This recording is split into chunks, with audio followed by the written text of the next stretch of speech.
कभी कभी हमें जीवन में अकेले लड़ना पड़ता है। यह कहानी एक ऐसे लड़के की है जो अपने लक्ष्य की ओर आगे बढ़ने के लिए अपनी अकेलापन को एक सुनहरा अवसर बनाता है। एक समय की बात है। एक छोटे से गांव में एक लड़का रहा करता था। वह बहुत बड़े सपने देखता था और अपने लक्ष्यों की प्राप्ति करने के लिए निरंतर प्रयास करता था। परंतु उसके पास न ही उसका कोई दोस्त था और न ही कोई गाइड करने वाला।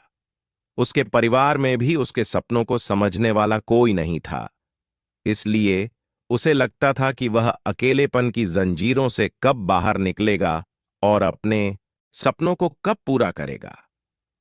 फिर भी उसने निरंतर प्रयास किया और अपनी आत्मविश्वास की आवाज को बुलंद किया।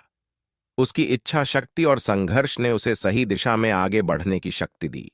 एक दिन उसे अपने गांव के बाहर एक लाइब्रेरी पुस्तकालय का पता चलता है।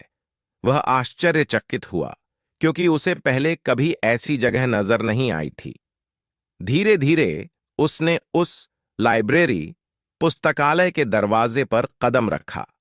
वहां जाकर उसने देखा कि लोग पुस्तकों के बीच खोए हुए हैं और वहां की शांतिपूर्णता और ज्ञान के वातावरण ने उसे संतुष्ट कर दिया। अपनी उत्कृष्टता को पहचानते हुए उसने यह निर्णय लिया कि वह लाइब्रेरी पुस्तकालय में समय बिताएगा।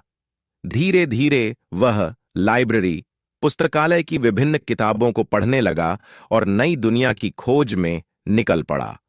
दिन बीतते गए और उसका ज्ञान दिन प्रतिदिन बढ़ता गया और वह अच्छे लेखकों और दर्शकों के साथ रिश्ते बनाने लगा।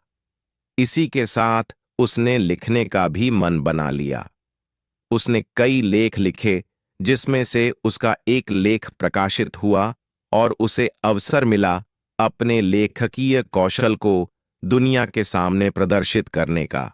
वह लड़का जो कभी अपने अकेलेपन को एक रुकावट समझ रहा था, वह अब एक प्रेरणादायक उदाहरण बन चुका है।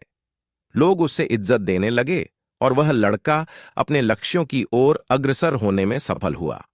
इस कहानी से हमें यह सीख मिलती है कि अकेलापन को एक सुनहरा अवसर बनाने के लिए हमें संघर्ष करना पड़ता है। हमारी संयमितता, समर्पण और मेहनत हमें अपने लक्ष्यों की प्राप्ति की प्रति आगे बढ़ा सकती है।